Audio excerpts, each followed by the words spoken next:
All right. Hey. All right. Are you ready for message number 2? I'm ready. Okay. Here, hey, who in here wants more of God? Does anybody in here want more of God?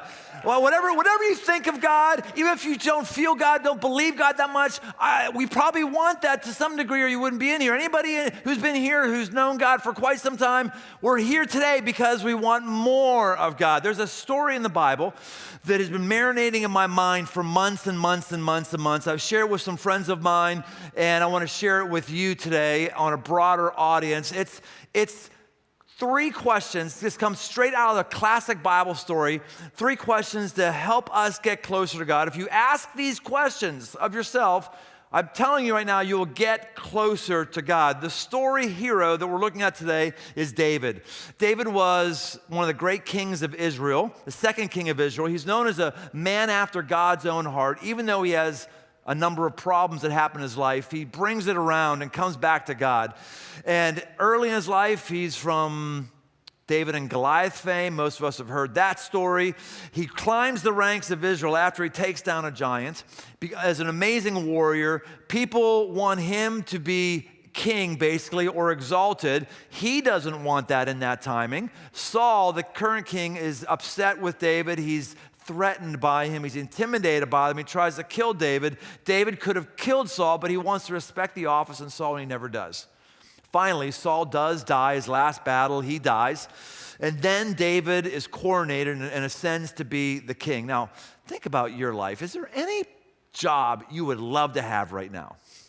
Like if you're in a school district or you're a student, would you love to be superintendent or dean of students? If you're in corporate America, would you love to be CEO? If you, I don't know, whatever it is there something like, oh, if I get that? Now think about this. If you had that position, is there any perk in that position you would love to have? Anything you would just say, oh man, I'm gonna go have fun with that like right now. Like if I got to be president of the United States, the first thing I would do is give me the key to Area 51. I'm going there right now. Like, right now. David does this. As soon as he becomes king, he goes, oh, you know what I've always been curious about? That Ark of the Covenant thing. What's the Ark of the Covenant thing? That's when I told him before, when Moses comes down from the mountain with the Ten Commandments. There's a chest fabricated. It's called the Ark of the Covenant. It goes in the chest. And a future Jew, because Moses was a Jew and Jesus was a Jew, a future Jew, Steven Spielberg, is going to make a movie about that Ark where people's faces are going to melt off when they open up that Ark. Raiders of the Lost Ark. Most of us have seen that movie. David says, I want to see that thing. Bring it to me. So here's where the story goes. And they carried the ark of God on a new cart, and David and all the house of Israel were celebrating before the Lord with songs and lyres and harps and tambourines and castanets and cymbals. And when they came to the threshing floor of Nacon, Uzzah put out his hand to the ark of God and took hold of it, for the oxen stumbled, and the anger of the Lord was kindled against Uzzah, and God struck him down there because of his error, and he died there beside the ark of God. David says, hey, let's get a new cart. I don't want anything to break or anything. Let's get a new cart, make sure it's okay. And I'm going to start transporting this. And they start having a one-man, or not a one-man, I was going to say one-man pep band. No, there's a bunch of pep bands. There's beating on things and playing things. It's awesome. Everyone's having a good time. And all of a sudden, this cart pulled by an oxen hits a rock, and it stumbles, and this poor sap beside it, Uzzah, sees the ark of God falling down, and he goes, oh, I got it. He stops it, and he pushes it back up there. He's like, whew, good, that was close. Almost got the ark of God on the ground. All of a sudden, he's zapped dead.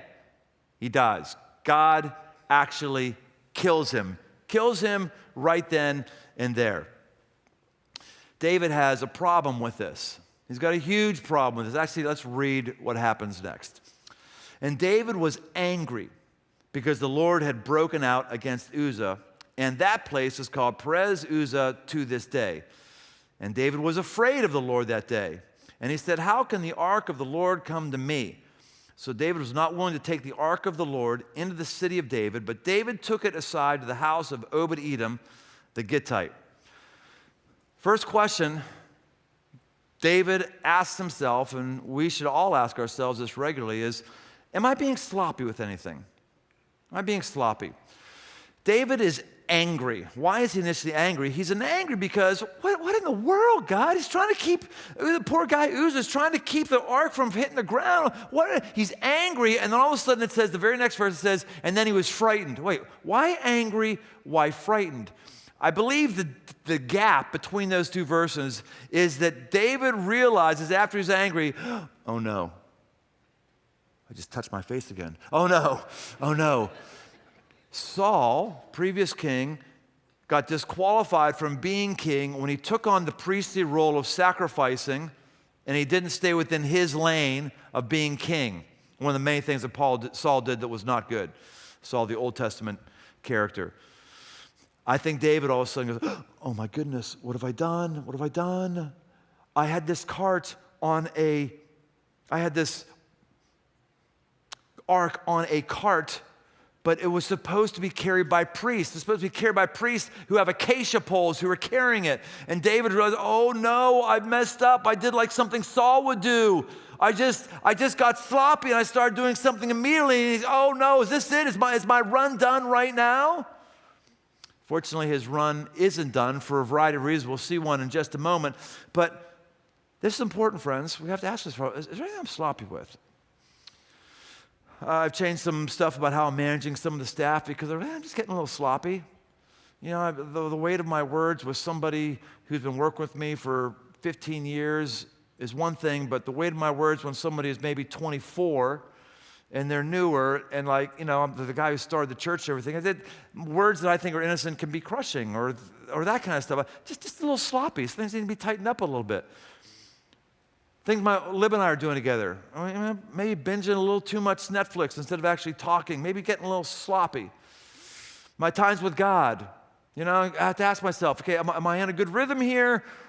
Or am I getting sloppy with that? Things that I'm planning on, whatever it is. I don't know what it is for you, but it's just good for us if we want more of God to just step back and say, is there anything going on in my life I'm just getting a little sloppy with? Because David realizes he's gotten really, really sloppy here. And then he does like a Vegas blackjack deal where he goes, done. Okay, Ark of the Covenant, out. Oh, look at that, new tattoo. So Ark of the Covenant, out. You'll find more about that. Real Encounters 1. No more. You want a peek of that? You want that? No, you're not going to see it. I know you. No, you're not going to see it. I'll talk about that very first episode. So anyway, where was I? Blackjack dealer, that's right. Blackjack dealer. Says, let's get this ark out of my possession. Where's the closest roof? And the guy says, Obed-Edom the Gittite. David goes, oh, okay. Sucks to have his name. I would hate to have that name, but fine. Send it over to Obed-Edom the Gittite. So he takes it and he parks it over at Obed-Edom the Gittite's house. And let's see what happens while it's at this house. It says this, and the ark of the Lord remained in the house of Obed-Edom the Gittite for 3 months, and the Lord blessed Obed-Edom and all his household. So David wants to vacate this ark, get it out of my hands immediately. I got to figure out what to do with this, and maybe it just stays there forever because I don't want God to strike me down dead for my sloppiness. So just park it there. I'm going to go back to my normal life, and it's there for 3 months.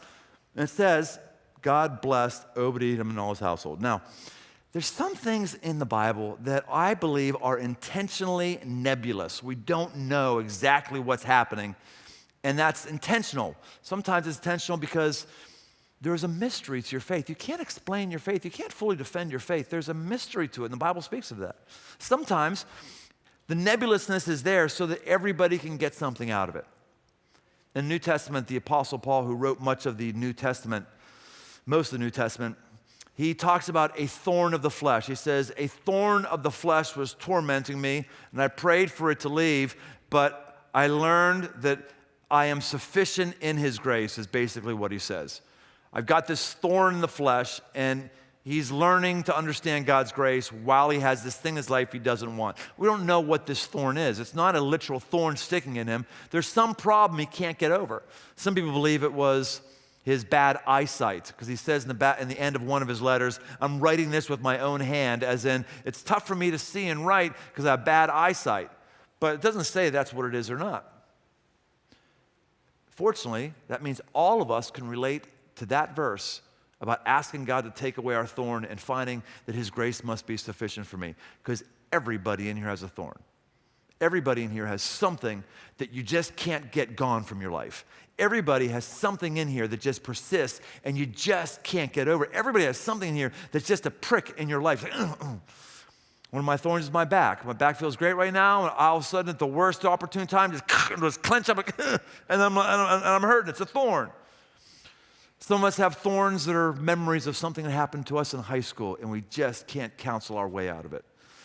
Some of us have thorns of kids we wanted to have that we don't have any longer or could never bear. Some of us have thorns that we have an amazing education and we just can't get a job that matches our education, and it's a thorn. Some of us are sitting beside our thorns, and here, some of us do, seriously. Sometimes our spouse is a thorn. Sometimes our kids are a thorn. Sometimes our dreams and aspirations that have been crushed and we have nowhere to go, it's a thorn. So all of us have a thorn. If you know your thorn right now, just raise your hand. Who knows exactly what their thorn is? Okay, all of us have. Who just doesn't participate ever in church and will never raise their hand? Who is that with you? By not knowing exactly how he gets blessed, that's what makes it so powerful. How does he get blessed?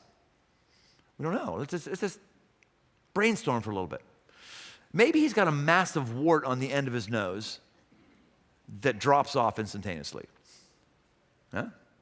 It says word makes its way back to David. 3 months. His neighbors, in other words, people who know this household, they're seeing something that's happening there that's making them go, whoa, to get back to the king. Maybe all the neighbors, all they heard was fighting and bickering inside the house. And for the last 3 months, they hear singing and laughing happening all the time. Maybe they had a child that ran away from home, a long-lost child, and the child came back. Maybe crops were amazing at his house versus the other people's houses. Maybe God caused the perfect weather pattern to happen over his house, and his crops were bigger and more bountiful than all of his neighbors. Maybe he was walking outside one day in his backyard and he tripped over something. What? He goes down and he sees something stuck. He starts digging it out and going larger. It's a gold nugget that actually has only 1/100th of the mass above the dirt. And he found this thing. Maybe his wife was infertile and now they're no longer infertile. Or he was infertile. That'd be worse from a guy's perspective, and no longer he is. Maybe, who knows what it is? All I'm saying is, stuff starts breaking for this family, and everybody knows it. It's very obvious. It makes its way back to David, and let's see what David does. And it was told King David, the Lord has blessed the household of Obed-Edom and all that belongs to him because of the ark of God. So David went and brought up the ark of God from the house of Obed-Edom to the city of David with rejoicing. They tell David, that ark thing, the one that you were sloppy with, that Uzzah, God rest his soul, got killed over. We don't want anything of, just parked it there. Well, apparently, I don't know what, I guess Obed-Edom is messing with the ark, whatever. This thing is in his house, and he's having breakthroughs one after another. He is blessed, and it's obviously not he's doing something right. It says the Lord blessed him, not Obed-Edom figured out how to make life work, which we should all figure out how to make life work, by the way. There's just a different X factor of God getting involved in your life. And what does David do? Really? I want it. And he goes and gets out. Now here's where some of us, like, philosophical spiritual lives, we go, well, shouldn't have David just left it there? And no, he shouldn't have left it there. The people who think that Jesus should have just, that David should have just left it there are the kind of people who don't want to go for more things. This is the second question you have to ask yourself is, am I going for more? Am I going for more? David wants more. The Bible talks about contentment. Contentment is a really good thing. We should be content. We should be content in all circumstances, the Bible says. And the Bible gives admonition after admonition, commandment after command to go and do more. There's so many different stories that are in there. And here's one of them. That David goes, I want those blessings. I want more. If you want more from God, would you please raise your hand? I want more from God. I want more from God. I want more than I have right now. I don't know if that makes me sound unpassionately. I want more. You say, well, Brian, what more? What kind of more? I want more of the Holy Spirit in my life. I want more spiritual gifts. I want all of them. Every spiritual gift, I want them all. I want every last one of them. I want to be able to speak in languages I've never formally learned. I want to be able to give prophecies. I want all. I want it all. I want to have more yeses to prayers I answer. And it's not just these spiritual things. I want more people to follow me on social media. I want more money in my bank accounts. I want more grandkids, not children, grandkids, big difference there. I want more grandkids. I want more opportunities to speak before corporations. I want more books that I write to be sold. I want to be bought, rather. I want more friends that dig into my life and I dig into their life. I want more kids to sponsor through Compassion International. I want more ideas that God gives me out of nowhere. I want to read the Bible more and see things that I never saw. I want more. I want more. I want more people coming to the church that I happen to be part of, Crossroads. I want more Crossroads sites. I want more, and I hope you do too. In fact, if you don't want more, something is spiritually wrong with you. You've been deluded.